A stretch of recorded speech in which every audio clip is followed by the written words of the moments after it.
বন্ধুরা, এটা দেখতে পাচ্ছেন যেটি দর্শনা, যেটি সীমান্ত এলাকা বাংলাদেশের, যেটি এদিক বর্ডার, যেটা ইন্ডিয়ান যে বর্ডার গেদে। আপনারা দেখতে পাচ্ছেন যে লাইট দেখা যাচ্ছে, সেটি হচ্ছে গেদে। এখান দিয়ে যদি আমি একটু দেখাই, এখানে হেলথ স্ক্যানিং করে এখান দিয়ে হেঁটে সবাই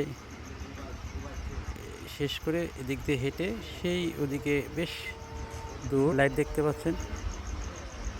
এটা হচ্ছে সেই গেদে চেকপোস্ট ভারতের। এই পর্যন্ত কিন্তু হেঁটে যেতে হয়।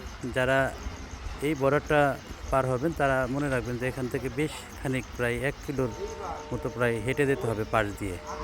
এই পাশের রাস্তা দেখতে পাচ্ছেন, এই সেই রাস্তা, এই রাস্তা দিয়ে হেঁটে এদিকে যেতে হবে।